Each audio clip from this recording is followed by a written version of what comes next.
বিসমিল্লাহির রহমানির রহিম। আসসালামু আলাইকুম ওয়া রাহমাতুল্লাহি ওয়া বারাকাতুহু। আপনাদের সবাইকে স্বাগত জানাই আমাদের আজকের আপোসহীন বার্তায়। আপনারা জানেন আমরা আপোসহীন বার্তায় বিভিন্ন সমসাময়িক এবং বিষয়ভিত্তিক ব্যাপারে আলোচনা করে থাকি এবং সেই ব্যাপারগুলোকে ইসলামিক দৃষ্টিভঙ্গি থেকে সেই ব্যাপারগুলোতে আমরা মন্তব্য করে থাকি। তো আমাদের সাথে আজকে আছে জনাব মোহাম্মদ ইসলাম। উনি একজন politician, community activist as well as a দায়ী of ইসলাম। সালামু আলাইকুম ইসলাম ভাই, কেমন আছেন? ওয়ালাইকুম আসসালাম, আলহামদুলিল্লাহ। আপনি কেমন আছেন? জি আলহামদুলিল্লাহ। এবং আমাদের সাথে আছে জনাব ফয়সাল আহমেদ। উনি একজন ইসলামিক দায়ী as well as a politician. সালামু আলাইকুম ফয়সাল ভাই, কেমন আছেন আপনি? ওয়ালাইকুম আসসালাম ওয়া রাহমাতুল্লাহ। আলহামদুলিল্লাহ ভালো আছি। আপনি ভালো আছেন? জি আলহামদুলিল্লাহ। আপনাদের দুজনকেই স্বাগত জানাই আমাদের আজকের প্রোগ্রামে। তো আপনারা জানেন যে আমরা বাংলাদেশে যে পলিটিক্যাল ক্লাইমেট আছে, এখানে যে লাস্ট 2 উইকস এ যে নিউজগুলি আছে, তার মধ্যে দেখা যাইতেছে সবচেয়ে একটা প্রমিনেন্ট নিউজ হলো যে বাংলাদেশের মানুষ এবং বিভিন্ন influential people, some of the prominent figures like Brigadier Ajmi, ওনার মতো মানুষ, plus some of the professors of university, তারা বলতেছে um, যে তারা বাংলাদেশের সংবিধানে এবং বাংলাদেশের জাতীয় সঙ্গীতে এবং বাংলাদেশের বিভিন্ন যে সাংবিধানিক কাঠামো আছে এগুলির মধ্যে এক ধরনের পরিবর্তন চাচ্ছে। তারা বলতেছে যে এগুলি আমাদের মধ্যে অনেক দিন যেমন ছিল এবং দিস থিংস আর করাপ্টেড এবং এই ব্যাপারে আমাদের এক ধরনের পরিবর্তন দরকার। তো এই ব্যাপারে there are many news articles, there are many opinions, there are many ideas এখন বাংলাদেশে দেখাতেছে যে খুবই prominent. তো আমি যদি এই ব্যাপারটা এই কনটেক্সটটা সেট আপ করে দেই, দেন I'll ask for আপনাদের কমেন্টের জন্য। ওকে, আমরা জানি যে বাংলাদেশের সংবিধান যা ৭২ সালে প্রথমে গৃহীত হয় এবং দেশের রাজনৈতিক এবং আদর্শিক পরিবর্তনের প্রেক্ষাপটে বেশ কয়েকটা সংশোধন করা হয়। দেখা যায় যে ৭৫ এর যে সংশোধন সেটাতে একদলীয় একটি ব্যবস্থা এবং রাষ্ট্রপতি শাসন ব্যবস্থা চালু করে শেখ মুজিব। এরপরে যে বিগ চেঞ্জেস এটা দ্বাদশ সংশোধনী বলা হয় এবং এটা আসে ১৯৯১ সালে যে গণঅভ্যুত্থানের পরে, এবং এর মাঝখানে দু একটা সংশোধনী আসে যেটা ছিল আপনার পঞ্চম এবং সপ্তম সংশোধনী, যেটা সামরিক অভ্যুত্থানকে বৈধতা দেওয়া হয়। এরপরে যে বড় একটা চেঞ্জ আসে এটা আসে হচ্ছে আপনার ২০১১ সালে, যেখানে ধর্মনিরপেক্ষতাকে পুনঃস্থাপন করা হয়, যদিও রাষ্ট্রীয় ব্যবস্থাকে টোকেন হিসেবে ইসলামিক রাখা হয়। So this is the history. আপনার বাংলাদেশের যে সংবিধান তার হিস্ট্রি হচ্ছে এটা। এখন মানুষ বলতেছে যে তারা এই সংবিধানের পরিবর্তন চায় এবং বাংলাদেশের জাতীয় সংগীত আপনারা জানেন যে এটা রবীন্দ্রনাথ ঠাকুর রচনা করেন। এটা এমন একটা টাইমিং করেন যেটা বাংলাদেশের উপর লেখা না, এটা পূর্ব এবং পশ্চিমবঙ্গকে একসাথে রাখার জন্য ওই সময় ওই পলিটিক্যাল ক্লাইমেটে রবীন্দ্রনাথ ঠাকুর এই বাংলাদেশের যে জাতীয় সঙ্গীত এটা রচনা করে থাকে।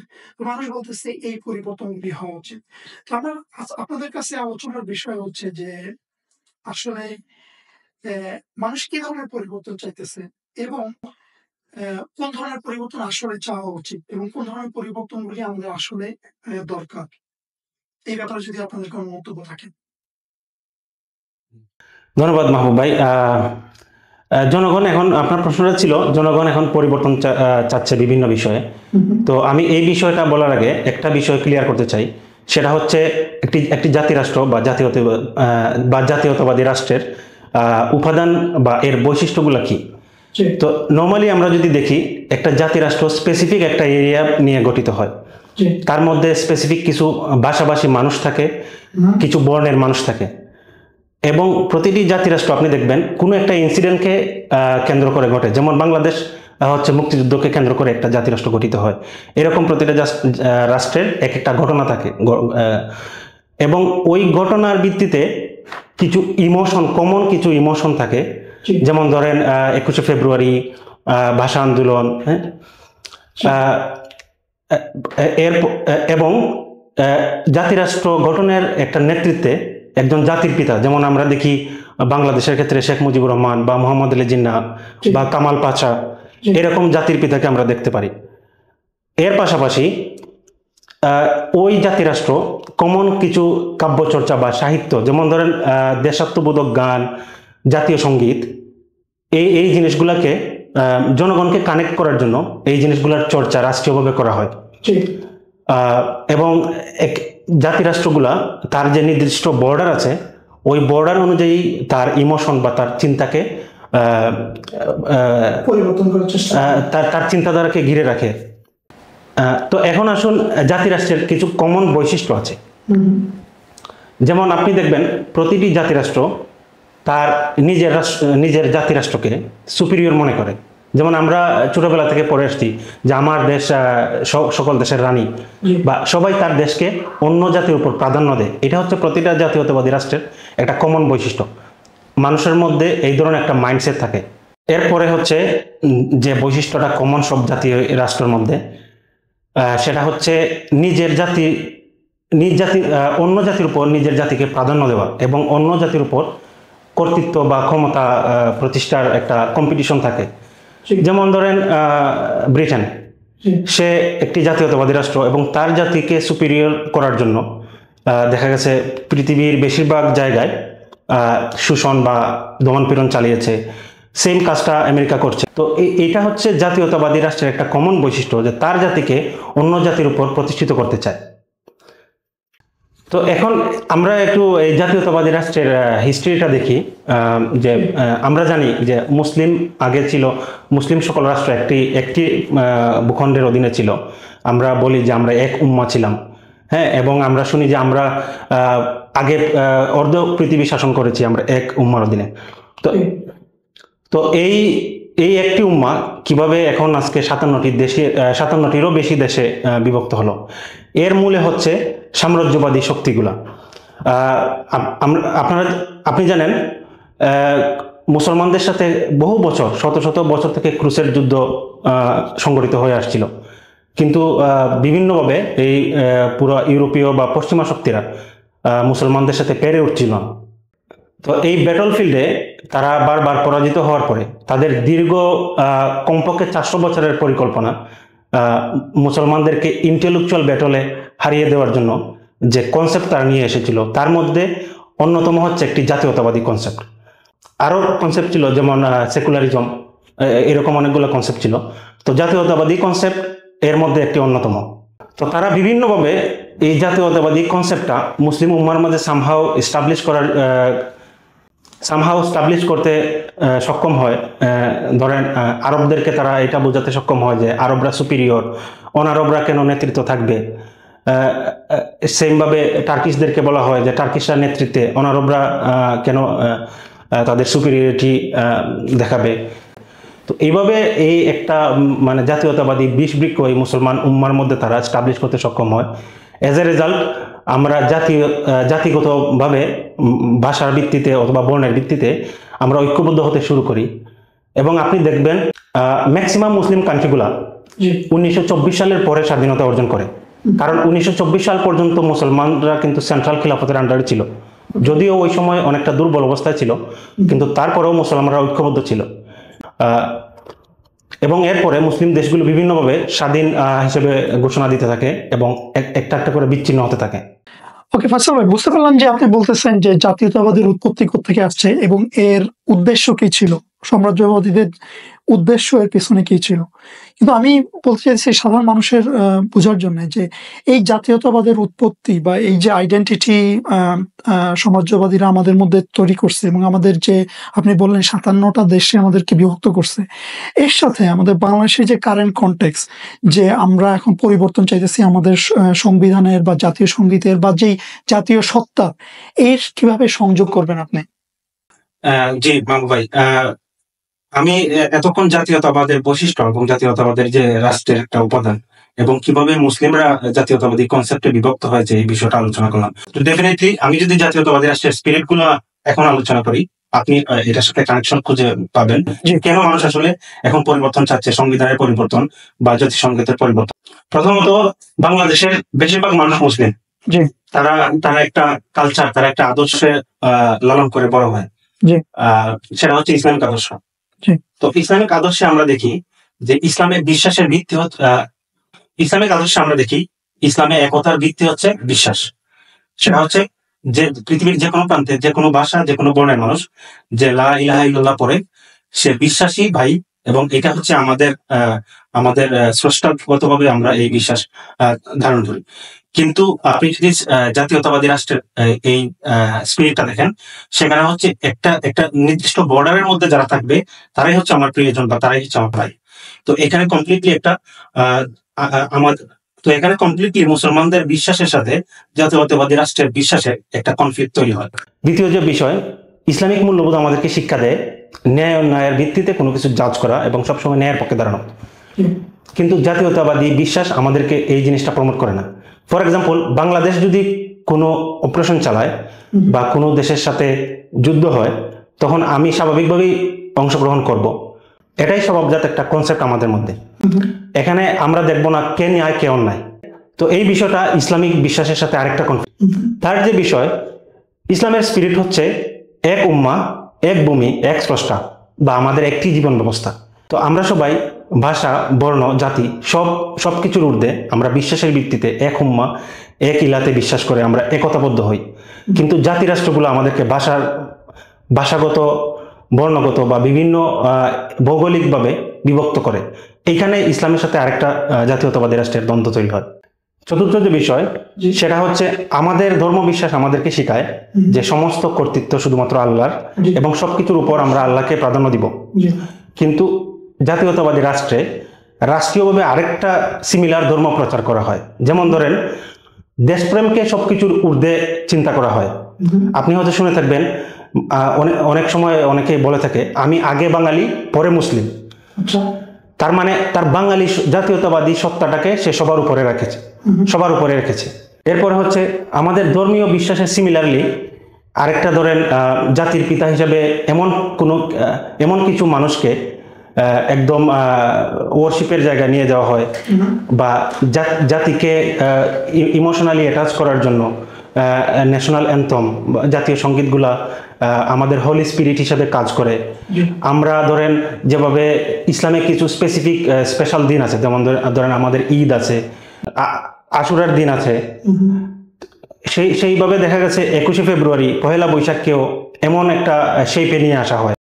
এবং পাশাপাশি দেখা যায় রাষ্ট্রীয়ভাবে শহীদ মিনার বা স্মৃতিসৌধকে এমনভাবে একটা শেপ দেওয়া হয় যে আমাদের একটা পবিত্র আবেগ, হ্যাঁ, একটা পবিত্র জায়গার মতো করে। তো এই জিনিসগুলা আমাদের আদর্শিক বা ধর্ম বিশ্বাসের সাথে কন্টিনিউয়াসলি একটা কনফ্লিক্ট তৈরি করে। এবং লাস্টলি আমাদের দেশের মুসলিম উম্মাহ পরিচালিত হয় একটি সংবিধানের মাধ্যমে, এবং এই সংবিধানটাকেও আমরা একটা পবিত্র জিনিস মনে করি এবং আমাদের সবারই রেসপেক্ট থাকে। এখন বিষয় হচ্ছে, আমরা এই সংবিধানকে দেখি বারবার বিভিন্ন শাসক গোষ্ঠী তাদের নিজেদের প্রয়োজনে সংশোধন করে, এবং এই সংশোধনের মাধ্যমে জনগণকে বিভিন্নভাবে অপারেশনের শিকার হতে হয়, এবং প্রয়োজনে দেখা গেছে জনগণ বিপ্লব করে এই শাসককে ক্ষমতাচ্যুত করা লাগে। কিন্তু আমরা আদর্শিকভাবে বিশ্বাস করি কোরআন হচ্ছে আমাদের সবচেয়ে বড় গাইডেন্স, এবং কোরআনকে কখনো চেঞ্জ করা যায় না, এবং কোরআনের বিধান দিয়ে কাউকে ইনজাস্টিসও করা যায় না। লাস্টলি যে বিষয়টা বলবো সেটা হচ্ছে আমাদের সংবিধান। আমরা সংবিধানকে একটা পবিত্র বিষয় হিসেবে মনে করি, এবং সংবিধান আমাদের গাইডেন্স জনগণকে পরিচালিত করার জন্য। কিন্তু দেখা গেছে বিভিন্ন শাসক শ্রেণী বিভিন্ন সময় এসে এই সংবিধানকে বারবার পরিবর্তনের সুযোগ পায়, এবং এই পরিবর্তনকে তাদের সুবিধা অনুযায়ী ইউজ করে জনগণকে অপারেশন করে। এখন রাষ্ট্রীয়ভাবে জনগণ যখন লিডারশিপ সংবিধানকে দেয়, এবং সংবিধান যখন বারবার পরিবর্তন করে শাসকগুলা সংবিধান দিয়ে জনগণকে শোষণ করে, তখন আলটিমেটলি জনগণের লিডারশিপটা আর সংবিধানের উপর থাকে না। তো এই বিষয়গুলোর কারণে সংবিধান, জাতীয় সঙ্গীত বা জাতীয়তাবাদী চেতনাগুলা মুসলমানদের মধ্যে আর প্রভাব ফেলতে পারছে না। জাযাকাল্লাহ খাইর ফয়সাল ভাই, আপনি বোঝানোর চেষ্টা করছেন যে আসলে প্রথমে আপনি বললেন যে জাতীয়তাবাদটা কি এবং কোত্থেকে আসছে, এবং এই জাতীয়তাবাদের যে মূল্যবোধগুলি আছে, যেমন আপনি বলছেন যে পবিত্র কিছু জায়গা বা মানুষের যেই সেন্সেশন একটা সংবিধানের উপর কাজ করে, এবং এই ব্যাপারগুলি আমাদের যে বিশ্বাসের দিক আছে, যেমন মানুষের ধর্মপ্রাণ মুসলমানদের বাংলাদেশের যে বিশ্বাসের জায়গা আছে কোরআনের প্রতি, বা আমাদের ধর্মীয় যে সোর্সগুলি তার প্রতি এই ব্যাপারগুলি সাংঘর্ষিক। আমি বুঝতে পারতেছি। That tax me to my next question, যেটা হতেছে দেখেন না, বাংলাদেশের সাধারণ মানুষ কিন্তু আসলে তাদের মধ্যে এই ক্ল্যারিটিটা নাই। তারা বলতেছে যে তারা চেঞ্জ চাইতেছে কিন্তু বুঝতেছে না কি ধরনের চেঞ্জ থাকা উচিত। এবং কিছু পলিটিক্যাল পার্টি বা কিছু ইনফ্লুয়েন্সিয়াল পিপল তারা আছে, তারা ধর্মপ্রাণ মানুষ। We know them as these are the religious bodies of Bangladesh. কিছু পলিটিক্যাল পার্টি আছে, কিছু ইন্ডিভিজুয়াল আছে, যেটা আমি বললাম, ইভেন দে ওয়ান্ট চেঞ্জ, কিন্তু বুঝাইতেছে না যে তারা কি ধরনের চেঞ্জ চাইতেছে। যদি এই ব্যাপারে আপনাদের ইসলাম ভাই আপনার কোনো মন্তব্য থাকে। ধন্যবাদ। আমি শুনছিলাম আমার ভাইকে, উনি খুবই ক্লিয়ারলি মেনশন করেছেন কিভাবে জাতীয়তাবাদ এবং ইসলামের মধ্যে যে একটি ইন্টারনাল কনফ্লিক্ট আছে এবং কিভাবে এই যে জাতীয় সঙ্গীত পরিবর্তনের ডিসকাশনের মধ্যে কিভাবে এটা একটি বিগ রোল প্লে করছে, যদিও জনসাধারণ হয়তো বুঝতে পারছে না। লুক, আমি খুবই সংক্ষেপে বিষয়টা যদি বলি, যে আপনি দেখবেন যে কোনো বিপ্লব পরবর্তী বা যে কোনো কনফ্লিক্ট পরবর্তী বাংলাদেশ বা মুসলিম দেশগুলোকে দেখা গেছে কিছু ডিসকাশন, কিছু জাতির দিক নির্ধারণী বিষয়গুলো হাইজ্যাক করা হয়েছে বিভিন্ন সেকুলার পন্থী বা গণতন্ত্রিকামী মানুষদের দ্বারা। যেমন ধরুন আপনি মুক্তিযুদ্ধের পরবর্তী আমরা দেখছি জেনারেল মানুষ জুলুম থেকে বাঁচার জন্য, নিজে একটু ভালো থাকার জন্য বা অন্যায় অত্যাচারের বিরুদ্ধে সে যুদ্ধ করেছিল, কিন্তু এটাকে পরবর্তীকালে হাইজ্যাক করা হয়েছে সেকুলারদের মাধ্যমে। তারা বলতে চাইছে না, এটা গণতন্ত্রের জন্য, এটা সমাজতন্ত্রের জন্য, এটা সাম্যবাদের জন্য। আপনি গিয়ে জিজ্ঞেস করেন গ্রামের যে মুক্তিযোদ্ধা, তাকে গিয়ে জিজ্ঞেস করেন এগুলো কি মিন করে, সে হয়তো এগুলো কোনো কিছু, সে যে স্পিরিট নিয়ে মুক্তিযুদ্ধ করেছিল সেই স্পিরিটটা কোথা থেকে সে নিয়েছিল? ইসলাম থেকে, জুলুমের বিরুদ্ধে দাঁড়ানোর ইসলাম থেকে। আমরা দেখেছি এই হাইজ্যাকিংটা চলে আসছে এবং আমরা এখনো দেখছি এই যে পরিবর্তনের বিষয়, এটা আপনি যদি দেখেন যে এটার মূল স্রোতটা থেকে, যে সেকুলার আইডিয়া থেকে, যে না আমাদের জাতীয় সঙ্গীত রবীন্দ্রনাথ ঠাকুর লিখেছেন, আমাদের জাতীয় সঙ্গীতে বাংলাদেশের কথা নেই, এইসব মূল জায়গাটা হচ্ছে আপনি জাতীয়তাবাদ থেকে এই কথা বলছেন। এখন দেখুন, মানুষ জুলুমের বিরুদ্ধে দাঁড়িয়ে যায় ইসলামকে বেস করে, সে শহীদ হয়, সে যখন জুলুমের বিরুদ্ধে দাঁড়ায় তখন সে আল্লাহর কাছে দোয়া করে, তখন সে নামাজ পড়ে আল্লাহর কাছে কাঁদে, যাতে এই স্ট্রাগলে আল্লাহ যাতে তাকে সাহায্য করে। আপনি যখন এই বিপ্লবটা হয়ে যায় বা এই সংঘর্ষটা অতিবাহিত হয়ে যায়, তখন আপনি সেটা হাইজ্যাক করে নিয়ে যান সেকুলার একটি রাষ্ট্র গঠন করার জন্য। That's the problem. মানুষ সেকুলার রাষ্ট্র গঠন করার জন্য রাস্তায় নেমে আসেনি। মানুষ অত্যাচারী শাসকের বিরুদ্ধে একটি হক কথা বলা সর্বশ্রেষ্ঠ জিহাদ, নবী সাল্লাল্লাহু আলাইহি ওয়াসাল্লামের সেই হাদিস থেকে অনুপ্রাণিত হয়ে রাস্তায় নেমে এসেছে। কিন্তু আমরা দেখেছি প্রতিনিয়ত এই ছাত্রগুলো, এই ছাত্র জনতা ইসলামের বাণী কোট করেছে, কোরআনের আয়াত কোট করেছে, নবী সাল্লাল্লাহু আলাইহি ওয়াসাল্লামের হাদিস কোট করেছে, এবং ইসলামের স্পিরিট থেকে ইভেন তারা যখন মারা যাচ্ছে যখন তাদেরকে আমরা বলছি শহীদ, এই শহীদের ধারণাটা কোথা থেকে? ইসলাম থেকে। কিন্তু পরে কি হয়, দুর্ভাগ্যজনক ভাবে এই বিপ্লবটাকে, এই বিজয়টাকে হাইজ্যাক করে সেকুলাররা তাদের দিকে নিয়ে যায়। এবং এখন আমরা দেখতে পাচ্ছি যে জাতীয় সঙ্গীত পরিবর্তনের যে ডিসকাশন, এটা একটা হাইজ্যাকিং। আপনি জাতীয় সঙ্গীত পরিবর্তন করুন আর না করুন, আপনাকে আগে প্রথমে ডিসাইড করতে হবে আপনি জাতীয় সঙ্গীত যে বিষয়টার উপর ভিত্তি করে দাঁড়িয়ে আছে, যে জাতিবাদী রাষ্ট্রের উপর ভিত্তি করে দাঁড়িয়ে আছে, সেইটাকে হালাল নাকি। আপনি যদি মদের দোকান দিয়ে বলেন যে না আমি এখানে খাবার হালাল রেখেছি, ইট ডাজন্ট মেক সেন্স। আপনাকে প্রথমে ডিসকাস করতে হবে যে আপনার যে জাতি রাষ্ট্রের যে ধারণা, সেইটাকে ইসলাম থেকে, সেটাকে ইসলাম সমর্থিত নাকি। তা আপনি যদি এই বেসিসটা ডিসাইড করতে না পারেন, আমার রাষ্ট্র গঠনের বেসিস কি হবে, আমার রাষ্ট্রের ভূমিকা কি হবে, আমার রাষ্ট্রের জাতির ভিত্তি কি হবে, এইগুলো যদি ডিসাইড করতে না পারেন, তো জাতীয় সঙ্গীত পরিবর্তন বা এর আইকন পরিবর্তন বা এর অন্যান্য নিদর্শন পরিবর্তন, এগুলো আসলে কোনো সিগনিফিকেন্ট ম্যাটার রাখে না আপনার একটা জাতির নির্ধারণী ভূমিকায়। জি, থ্যাংক ইউ। বোঝা যাইতেছে যে আসলে এই সিম্বলগুলি চেঞ্জ করার মাধ্যমে, জাতীয় পশু পাখি বা ফুল, জাতীয় সঙ্গীত বা সংবিধানের কিছু সংশোধনের মাধ্যমে আমাদের জাতিগত যে পরিবর্তন দরকার সেটা কখনই আসবে না।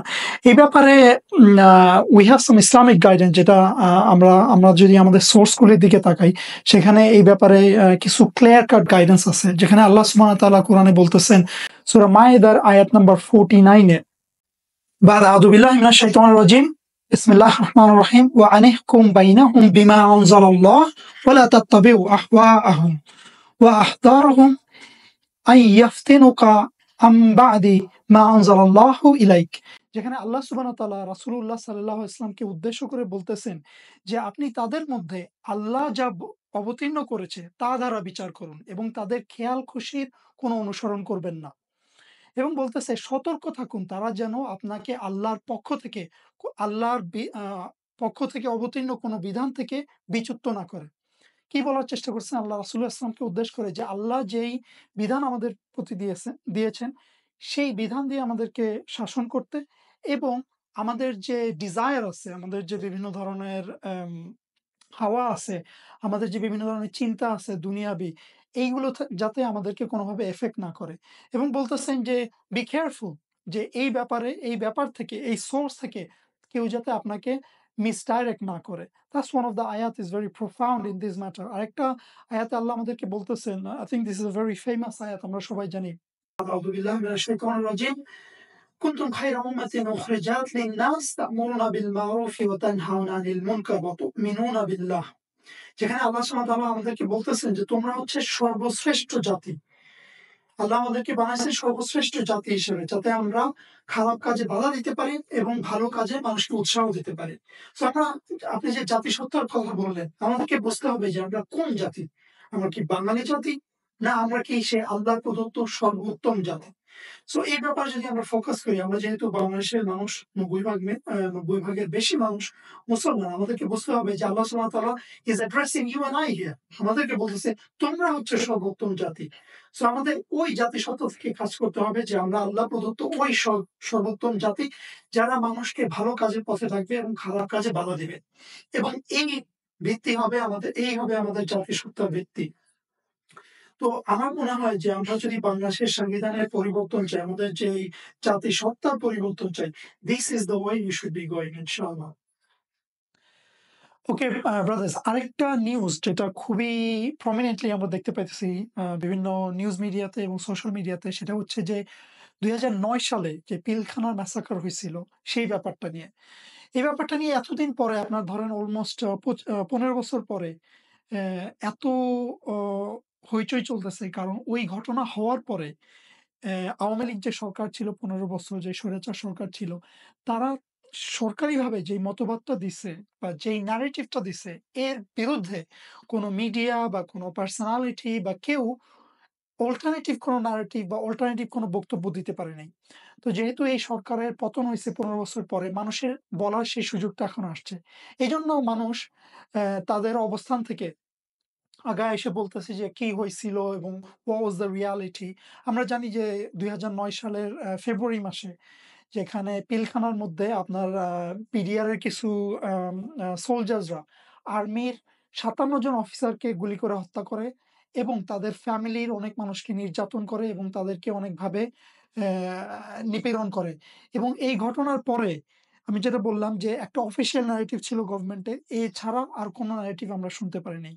এই ব্যাপারে যদি আপনাদের কোনো মন্তব্য থাকে, আপনারা যদি এই ব্যাপারে কিছু বলতে চান। তো পিলখানার বিষয়ে আমি জাস্ট ছোট্ট করে একটু শেয়ার করতে চাই। সেটা হচ্ছে পিলখানা হত্যাকাণ্ডটি এমন একটি সময় ঘটেছিল যখন শেখ হাসিনা ক্ষমতায় আসার মাত্র ২ মাস, এবং এটি এমন একটি জায়গায়, দেশের সবচেয়ে সিকিউরড একটি প্লেস, রাজধানী, তাও আবার এটি পিলখানা, যেখানে মিলিটারি এরিয়া। তো ডেফিনেটলি এখানে সিকিউরিটি নিয়ে কোনো কোয়েশ্চেন নাই। তো এরকম একটি জায়গায় দেশের হাইলি অফিসিয়াল সেনাবাহিনীগুলা ৫৭ জন সেনাবাহিনী অফিসারদেরকে মেরে ফেলা, এটা কোনো কাকতালীয় বিষয় না। দ্বিতীয় যে বিষয় আপনি দেখেন, একটি দেশের সেনাবাহিনীর ভূমিকা অত্যন্ত গুরুত্বপূর্ণ। দেশের ক্রান্তি লগ্নে বা দেশের নিরাপত্তা ইস্যুতে সেনাবাহিনী প্রথমে হস্তক্ষেপ করে। যেমন দেখেন ২০২৪ সালে যে ছাত্র আন্দোলন, এই ছাত্র আন্দোলনে যখন দেশ কন্ট্রোলের বাইরে চলে গিয়েছিল, তখন সেনাবাহিনীর হস্তক্ষেপের মাধ্যমে কিন্তু দেশের একটা স্থিতিশীলতা তৈরি হয়েছে। তো এখান থেকে স্পষ্ট বোঝা যায় যে শেখ হাসিনা তার স্বৈরতন্ত্র কায়েম করার জন্য এই সেনাবাহিনীটাকে দুর্বল করা তার অনেক প্রয়োজন ছিল। সেজন্য আমরা দেখতে পারি যে শেখ হাসিনা কিন্তু ৫৭ জন অফিসার মারা যাওয়ার পরেও বাকি অফিসারদেরকে বিভিন্নভাবে পদোন্নতি আটকিয়ে বা চাকরিচ্যুত করার মাধ্যমে মোটামুটি একটা নতুন সেট আপ দিয়েছিল সেনাবাহিনীতে। তার এই স্বৈরতান্ত্রিক রাজত্ব কায়েমের জন্য সেনাবাহিনীকে দুর্বল করাটা অনেক প্রয়োজনীয় ছিল, এটাই আমার মনে হয়। Okay, Jazakallah khair. I think interesting point Faisal bhai make যে একটা দেশের যদি আপনি কন্ট্রোল নিতে চান, যে one of the power holder, one of the stakeholders of power is army. তো আপনি যদি একটা উইক আর্মির উপর একটা কন্ট্রোল নিয়ে আসতে পারেন, that helps you যে আপনার যে স্বৈরশাসন চালানোর জন্য। But I think this is one aspect of it, and I think এখানে ফরেন ইনফ্লুয়েন্সের একটা ব্যাপার আছে। এই ব্যাপারে যদি আপনি কিছু বলতে চান, বা এই ব্যাপারে যদি আপনার কোনো কমেন্ট থাকে। জি ভাই, দেখুন রাজনীতিতে একটা কথা আছে যে আপনি যে কোনো ঘটনা কিভাবে পর্যালোচনা করবেন। যদি আপনি দেখেন ওই ঘটনার পরবর্তী সময়ে, বা আপনি যদি ওইটা পর্যালোচনা করেন ওই ঘটনাটি, তাহলে বেনিফিশিয়ারি কারা হয়। এবং আমরা দীর্ঘদিন ধরে দেখতে পেয়েছি বাংলাদেশে যে এর বেনিফিশিয়ারি কারা হয়েছে। আপনি এই ধরনের একটা ঘটনা ঘটানো ছাড়া শেখ হাসিনার এই ধরনের 15 বছরের স্বৈরতান্ত্রিক জুলুম চালিয়ে যাওয়া ইম্পসিবল ছিল।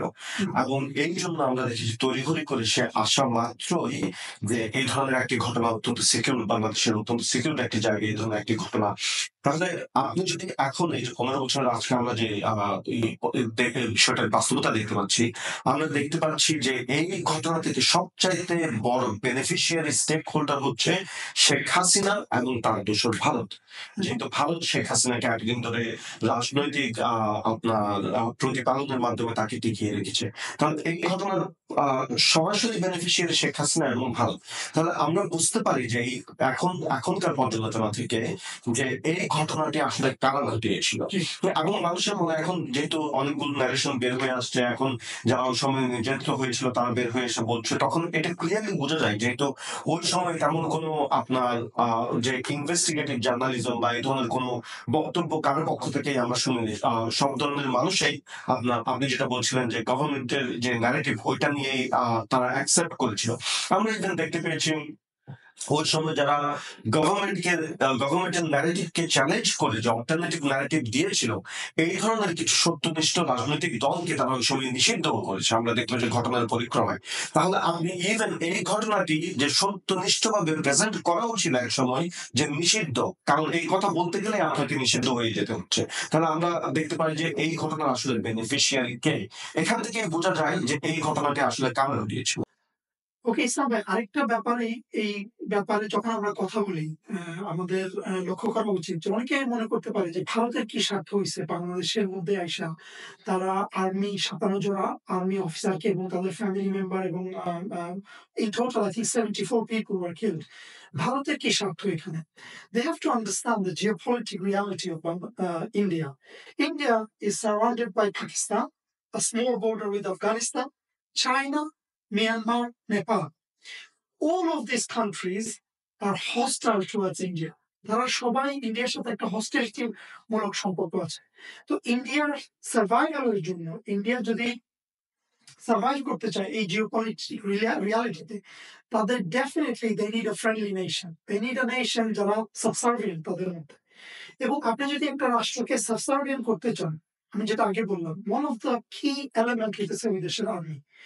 তো এই ঘটনার মাধ্যমে, এই হত্যাকাণ্ডের মাধ্যমে India was able to create the reality. So এটা তাদের সাথে ডাইরেক্টলি রিলেটেড। এটা অ্যাবস্ট্রাক্ট কোনো ম্যাটার না যে ইন্ডিয়া সাডেনলি মনে হলো যে আমি বাংলাদেশে যে এরকম একটা ম্যাসাকার করি ইনডাইরেক্ট ইনফ্লুয়েন্সের মাধ্যমে। That's not the reality. This is very much related to the geopolitics of the Indian subcontinent. আর আরেকটা ব্যাপার, আমরা যদি ইসলামিক দৃষ্টিভঙ্গিতে চিন্তা করি, আমি যেটা আগে বললাম যে একটা দেশের, একটা সার্বভৌম ইসলামিক রাষ্ট্রের one of the key element হইতেছে তার ওই দেশের সামরিক বাহিনী। এবং এই ব্যাপারে আল্লাহ সুবহানাহু ওয়া তাআলা কোরআনে একটা আয়াতে বলতেছেন, ওয়ালা ইয়াজআল্লাহু লিল কাফিরিনা আলাল মুমিনিনা সাবিলা। আল্লাহ সুবহানাহু ওয়া তাআলা কখনো মুমিনদের উপরে কাফিরদের আধিপত্য মেনে নেন না। তো আমাদের বুঝতে হবে যে আমরা যদি বাংলাদেশকে একটা সার্বভৌম রাষ্ট্র হিসেবে দেখতে চাই, একটা স্বাধীন শক্তিশালী রাষ্ট্র হিসেবে দেখতে চাই, আমাদের দেশের আর্মির উপরে, আমাদের দেশের সামরিক বাহিনীর উপরে পার্শ্ববর্তী দেশ বা যে কোনো বহির্বিশ্বের কোনো দেশের কোনো ধরনের প্রভাব থাকতে পারে না। This is very clear cut from Islam. Allah সুবহানাহু ওয়া তাআলা সূরাতুল মুমতাহিনা আয়াত নাম্বার 2 এ বলতেছেন, if they gain upper hand over you, they would be your open enemies, unleashing their hands and tongues to harm you, and wishing that you would abandon your faith. তারা আমাদেরকে এখানে স্পষ্টভাবে বলতেছেন, তারা যদি আমাদের উপর কোন ধরনের আধিপত্য বিস্তার করতে পারে, তারা আমাদেরকে প্রকাশ্য শত্রু হিসেবে ঘোষণা করবে এবং তাদের হাত এবং জিহ্বার দ্বারা আমাদের ক্ষতি সাধন করার চেষ্টা করবে। এবং তারা এই উদ্দেশ্যে এটা করবে যতক্ষণ পর্যন্ত বা যাতে করে আমরা আমাদের বিশ্বাসকে বর্জন করি। তো এটা হচ্ছে তাদের উদ্দেশ্য। আমাদের কেউ যদি আমাদের উপর কোনো কাফির রাষ্ট্র বা কোনো মুশরিক যদি আমাদের উপর আধিপত্য বিস্তার করতে পারে, তাদের উদ্দেশ্য হচ্ছে আল্টিমেটলি আমরা আমাদের বিশ্বাসকে বর্জন করব। তো আমি clearly there is an indication যে আমরা যদি আমাদেরকে একটা সার্বভৌম রাষ্ট্র হিসেবে দেখতে চাই, আমাদের we have to be very careful যে কোনো foreign entity does not মানে আমাদের উপর এমন কোনো আধিপত্য না করতে পারে। ওকে, আরেকটা ব্যাপার যদি আমরা লাস্ট ফিউ উইকস এর নিউজ গুলি অবজার্ভ করি, আমরা দেখতে পাই যে বিভিন্ন নিউজ মিডিয়াতে আসতেছে যে বাংলাদেশ থেকে আওয়ামী লীগ সরকার থাকাকালীন this is a historic fact as well, যে বাংলাদেশ থেকে সরকার পক্ষীয় যে মন্ত্রীরা এবং সরকারের যে দোসররা, তারা বাংলাদেশ থেকে কি পরিমাণ টাকা দেশ থেকে পাচার করছে। We know the history, we know the story of Salman F. Rahman, we know Salman group, we know Sheikh Hasina personally, her son, her daughters, her sister. এবং আমি আরো আগে যেটা বললাম যে আওয়ামী লীগের বিভিন্ন মিনিস্টাররা তারা কিভাবে বাংলাদেশ থেকে হাজার হাজার কোটি টাকা নিয়ে গেছে এবং পাচার করছে বিদেশি ব্যাংকগুলোতে। If I give you some facts, বাংলাদেশের এই মুহূর্তে ওয়ার্ল্ড ব্যাংকের কাছে এবং IMF এর কাছে তাদের ঋণ আছে $99.3 বিলিয়ন। আমি যদি দেখাইতে চাই যে কি পরিমাণ টাকা বাংলাদেশ থেকে বাইরে হয়েছে, the amount is almost similar. এখানে আপনার 79 বিলিয়ন গেছে হচ্ছে প্রাইভেট সেক্টরে বিভিন্ন প্রজেক্টে। We know some of these were যে বাংলাদেশের যে হোয়াইট এলিফ্যান্ট প্রজেক্ট যেগুলি বলে, যে পদ্মা সেতু, বিভিন্ন যে প্রজেক্টগুলি চালু করছে, এই প্রজেক্টগুলির নামে তারা ওয়ার্ল্ড ব্যাংকের কাছ থেকে বা IMF এর কাছ থেকে বা বিভিন্ন ফরেন এন্টিটির কাছ থেকে এই লোনগুলি নিত। So predominantly the majority would say ওই প্রাইভেটাইজ 79 বিলিয়ন হচ্ছে যে পাবলিক সেক্টরে নিছে, আর বাকি যে 20 বিলিয়নের মতো সেটা বিভিন্ন প্রাইভেট সেক্টরে নিছে। এবং মেজরিটি অফ দিস মানি এই প্রজেক্টে যত না ইউজ হয়েছে, এর চেয়ে বেশি মন্ত্রীরা বা আওয়ামী লীগের বিভিন্ন কর্তা ব্যক্তিরা দেশের বাইরে ব্যাংকগুলোতে পাচার করছে। সো এই যে বাংলাদেশের যে লোনের বাস্তবতা, এই যে IMF এর লোন, এই যে ওয়ার্ল্ড ব্যাংকের কাছে যে লোন, আমরা জানি যে এই লোনগুলি কোথায় গেছে। এই ব্যাপারে যদি আপনাদের কোনো মন্তব্য থাকে, আপনারা যদি আমাদের সাথে শেয়ার করতে চান। জি, ধন্যবাদ। দেখুন যে অর্থনৈতিক যে অবস্থা দাঁড়িয়েছে এখন, যেহেতু অর্থনৈতিক বিশেষজ্ঞরা আগেই ধারণা করছিল যে 2024 থেকে যেহেতু তাদের ঋণ ফেরত দেওয়ার ঘটনাটি সময়টি আসবে, তখন থেকে আসলে অর্থনীতি মুখ থুবড়ে পড়বে। যে একটা চাঙ্গাভাব দেখা গিয়েছিল এতদিন, যেটা ইভেন বহির্বিশ্ব প্রশংসা করছিল যে না, বাংলাদেশের অর্থনীতি এগিয়ে যাচ্ছে, সেটা এখন মুখ থুবড়ে পড়বে যখন ঋণ পরিশোধের বিষয়টি আসবে। আমি দেখছিলাম যে 2022-23 যেটা বাংলাদেশ ব্যাংক কর্তৃক যেটা সার্কুলার প্রচারিত হয়েছে, ইভেন সেখানে বলা হচ্ছে যে বাংলাদেশের মাথা পিছু ঋণ হচ্ছে $558। সেটা প্রায় আপনার এর আগের অর্থ বছর থেকে দ্বিগুণ বেড়ে দাঁড়িয়েছে। এখন ঘটনা হচ্ছে, দেখুন যে কোন দেশের অর্থনীতি আপনার কখনোই আসলে পরিপূর্ণভাবে একটা স্ট্রং অবস্থায় যাবে না যখন কি আপনার ওই দেশের আসলে কোনো ভিশন থাকবে না, যে আপনি আসলে দেশকে কোথায় নিয়ে যেতে চান। আর যখন এই ভিশনটা রাজনৈতিক পর্যায়ে বা দেশের মানুষের মধ্যে থাকবে না, তখন এই ভিশনটা পরিপূর্ণ করার জন্য রাজনৈতিক আকাঙ্ক্ষাও থাকবে না। তা আমরা দেখতে পাই যে বাংলাদেশের রাজনীতিবিদরা বড়জন বাংলাদেশের মানুষকে স্বপ্ন দেখাতো যে আমরা একটা মধ্যম আয়ের দেশ হবো। তাহলে আপনি মধ্যম আয়ের দেশ হলে আপনি কি ধরনের অর্থনৈতিক প্রবৃদ্ধির দিকে এগিয়ে যাবেন, কি ধরনের অর্থনৈতিক রূপরেখা তৈরি করবেন, কি ধরনের অর্থনৈতিক খাতগুলোকে আপনি প্রসার করবেন, কোন ধরনের আপনি ওই শিল্প ডেভেলপ করবেন, কোন ধরনের অর্থনৈতিক খাত আপনি যে দেশের মধ্যে বাড়তে দিবেন, কোন দিকে ভর্তুকি দিবেন, এগুলো সব আপনার অ্যাবস্ট্রাক্ট, এগুলোর কোনো ক্লিয়ার কাটা কোনো গাইডেন্স নেই। যেহেতু আপনি আসলে কোথায় যেতে চাচ্ছেন এই ব্যাপারে কোনো ক্লিয়ার ধারণা নেই। তো দুটি বিষয় ইম্পর্টেন্ট, যে আপনার একটি অর্থনৈতিক পরাশক্তি হওয়ার জন্য যে আপনার একটি ভিশন থাকা যে আমি এখানে পৌঁছাতে চাই, এবং ওইটার জন্য রাজনৈতিক সদিচ্ছা থাকা। এখন আপনি দেখুন IMF এবং ওয়ার্ল্ড ব্যাংক যাই বলুন না কেন, দ্বিতীয় বিশ্বযুদ্ধের পরিপ্রেক্ষিতে আমেরিকা কেন্দ্রিক যে বিশ্ব ব্যবস্থা গড়ে উঠেছে, বা পশ্চিমা আপনার কিছু দেশ কেন্দ্রিক যে বিশ্ব ব্যবস্থা গড়ে উঠেছে আমেরিকার নেতৃত্বে, IMF এবং ওয়ার্ল্ড ব্যাংক তাদের এজেন্ডা গুলোকে সামনে এগিয়ে নিচ্ছে বিভিন্ন আপনার ওই উন্নয়নশীল দেশ বা তৃতীয় বিশ্বের দেশগুলোকে নিয়ে। এবং যেখানেই যান না কেন তাদের প্রেসক্রিপশন, তাদের এজেন্ডা মোটা দাগে একই রকম, যদিও হয়তো আপনার মনে হতে পারে না সেম প্রেসক্রিপশন দিচ্ছে না, কিন্তু মোটা দাগে একই রকম এন্ড অফ দ্য ডে, যদি আপনার পরিলক্ষ্য করা যায় এই বিষয়গুলো। এখন আসলে আপনি দেখেন যে আজকে সবাই আমেরিকার অর্থনীতি নিয়ে যে অবাক হয়ে তাকিয়ে থেকে কিভাবে তারা এত সমৃদ্ধি অর্জন করলো। আপনি দেখুন যে দ্বিতীয় বিশ্বযুদ্ধের পরে আমেরিকা আপনার ভোগ্যপণ্য ভিত্তিক অর্থনীতি থেকে বের হয়ে এসে তারা সামরিক কেন্দ্রিক অর্থনীতিতে যে নজর দিয়েছে, এবং তখন থেকে দেখা গিয়েছে তাদের যারা পুঁজিপতি ছিল, তাদের যারা শিল্পপতি ছিল, সবাইকে একসাথে নিয়ে তারা সামরিক কেন্দ্রিক অর্থনৈতিক ব্যবস্থা গঠন করছে দ্বিতীয় বিশ্বযুদ্ধের আগে থেকে।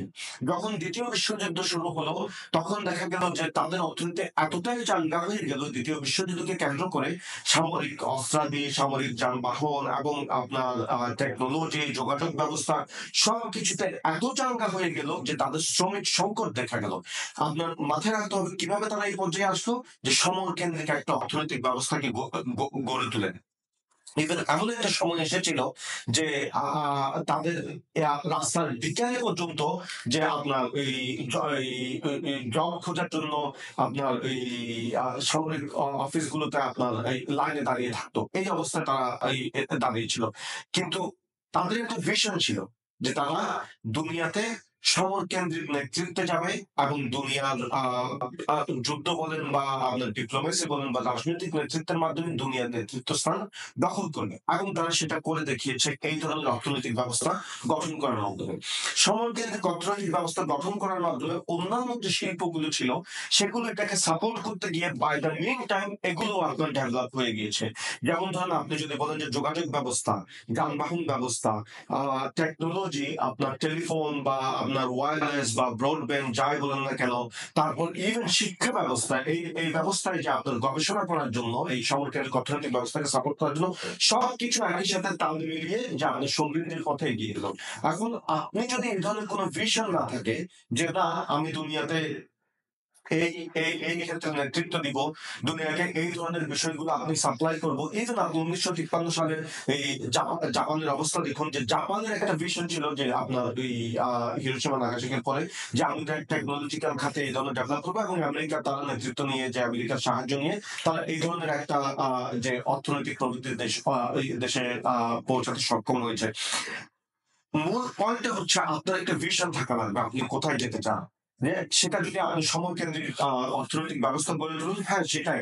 কিন্তু বাংলাদেশের এমন কোন অর্থনৈতিক অবস্থা নেই যে সে সার্ভিস কেন্দ্রিক অর্থনৈতিক ব্যবস্থা গড়ে তুলবে, যেটা আমরা দেখছি বাংলাদেশের অর্থনীতিতে, যে আপনি যে বিশ্বের আপনার কাগজ চোপড় রপ্তানি করবেন বা কাগজ চোপড় টেক্সটাইল করবেন, দর্জিগিরি করবেন, এর মাধ্যমে আপনি আসলে কখনোই একটা অর্থনৈতিক পরাশক্তিতে যে উন্নীত হতে পারবেন না, কারণ ইটস জাস্ট আপনি আরেকজন সাপ্লায়ার হিসেবে কাজ করছেন, আপনার আসলে অর্থনৈতিক কোনো ভিশন নেই।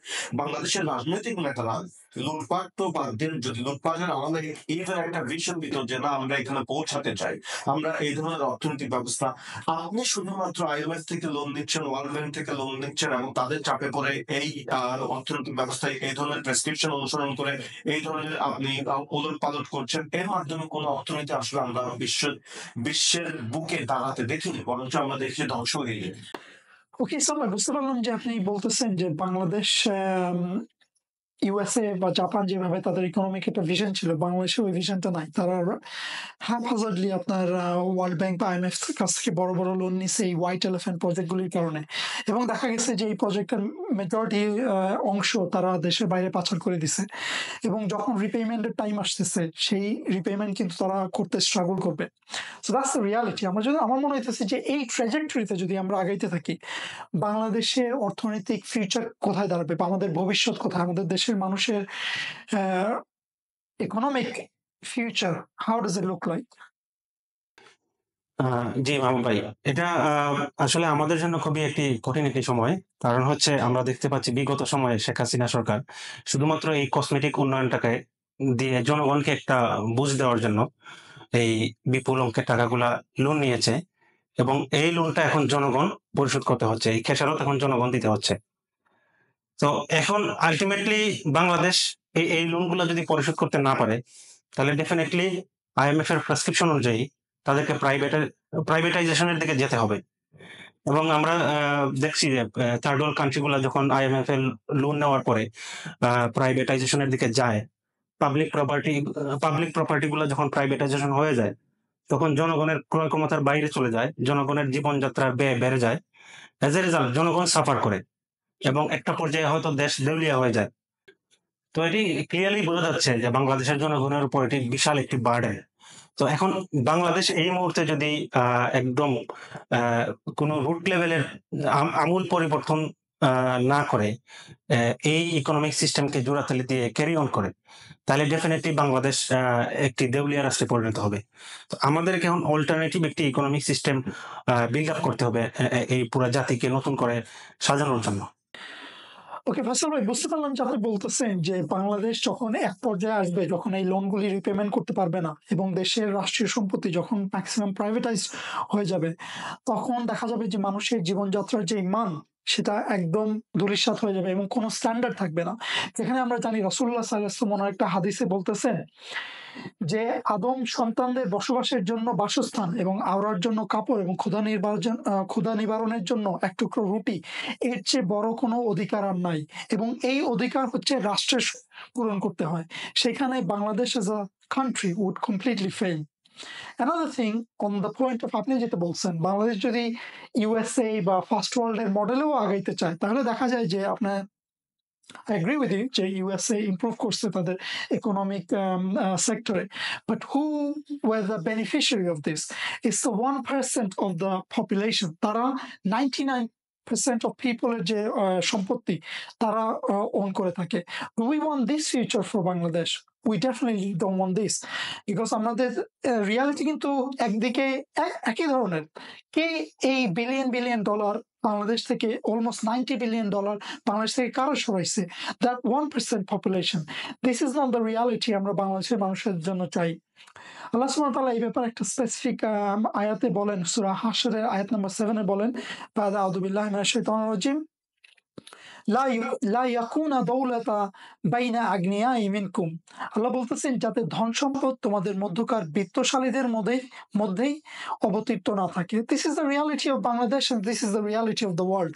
যে ধন সম্পদ, দ্য ওয়েলথ ইজ অনলি বিত্তশালীদের মধ্যে। They are the one who's controlling it, they are the one who's hoarding it, they are the one is reaping the fruit of it. The majority of the population, আপনি USA তে বলেন, ওয়েস্টে বলেন, ইউরোপে বলেন, তারা কিন্তু ব্রেড লাইনের নিচে থাকে, তারা কিন্তু দারিদ্র্য সীমার নিচে থাকে। আপনার ওয়েস্টের মতো অনেক রাষ্ট্রগুলিতে আছে যেখানে দেখা যায় যে স্কুলের বাচ্চারা তাদের দুপুরে যে লাঞ্চের খাবার সেটা খাইতে পারতেছে না। This is the reality of Britain, this is the reality of United states, this is the reality of Europe. Do we want this for Bangladesh? We definitely don't want this. আমরা যেরকম বলছি যে বাংলাদেশের সাংবিধান ইসলামিক হওয়া উচিত, বাংলাদেশের সামরিক বাহিনী, বাংলাদেশের যে প্রতিরক্ষা সেটা ইসলামিক হওয়া উচিত, এইভাবে আমাদের বাংলাদেশের যে ইসলামিক অর্থনীতি, বাংলাদেশের যে অর্থনৈতিক মডেল সেটাও ইসলামিক হওয়া উচিত। সো আমরা যদি বাংলাদেশের সমৃদ্ধশালী ফিউচার একটা দেখতে চাই, আমাদের অর্থনীতিও সেই একই মডেলে তৈরি করতে হবে। আমি আমাদের দর্শকদের উদ্দেশ্যে বলতে চাই যে আমাদের বাংলাদেশের মানুষের এই ক্রান্তি লগ্নে, আমাদের বাংলাদেশের মানুষের এই ক্রাইসিসের সময় আমরা আমাদের ফিলিস্তিনি ভাই ও বোনদের কখনো ভুলে যাই নাই। কারণ আমরা তাদেরকে ওই দৃষ্টিতেই কখনো দেখি না যে আমরা বাংলাদেশি, তারা ফিলিস্তিনি। বলাই বাহুল্য, বাংলাদেশের এই ক্রাইসিস সময়ে আপনার ওয়েস্ট ব্যাংকের অকিউপাইড ফিলিস্তিনিরা আমাদের জন্য ত্রাণ বস্তু পাঠাইছেন। So we see them in that light. আমরা আগেই এই অনুষ্ঠানের শুরুতেই বলতেছিলাম যে জাতীয়তাবাদ কি, আমরা সেই জাতীয়তাবাদে বিশ্বাস করি না। আমরা তাদেরকে আমাদের ভাই বোনদের মতো মনে করি, আমাদের একই জাতি হিসেবে দেখি। তাদের স্বাধীনতার যে স্ট্রাগল এবং আমাদের দেশের মানুষের যে অধিকারের struggle, this is one struggle. আমরা একই সাথে আমাদের যে বাউন্ডারিগুলি আছে, আমাদের যে বর্ডারগুলি আছে, এগুলি ট্রান্সেন্ড করে আমরা একই জাতিসত্তাতে একত্রিত হইতে হবে এবং আমাদের যে বর্ডারগুলি আছে এগুলি ভেঙে দিয়ে আমরা একই সত্তার ভিত্তিতে, একই ইমানের ভিত্তিতে একত্রিত হইতে হবে। ধন্যবাদ জানাই আপনাদের সবাইকে আমাদের আজকের আলোচনায় থাকার জন্য এবং আপনাদেরকে আহ্বান জানাই আপনারা আমাদের কমেন্ট সেকশনে আপনাদের মন্তব্য এবং আপনাদের প্রশ্ন জানাবেন এবং আমরা চেষ্টা করব সেই মন্তব্য এবং প্রশ্নগুলিকে অ্যাড্রেস করার জন্য। এবং আমি এই প্রত্যাশায় শেষ করতে চাই, আমরা যে স্ট্রাগলের কথা বললাম আমাদের অধিকারের এবং আমাদের ফিলিস্তিনি ভাই ও বোনদের স্বাধীনতার, সেই স্ট্রাগলে আপনারা আমাদের সাথে সংযুক্ত হবেন। আপনাদের সাথে আবার দেখা হবে আমাদের পরবর্তী পর্বে। আসসালামু আলাইকুম ওয়া রাহমাতুল্লাহি ওয়া বারাকাতুহু।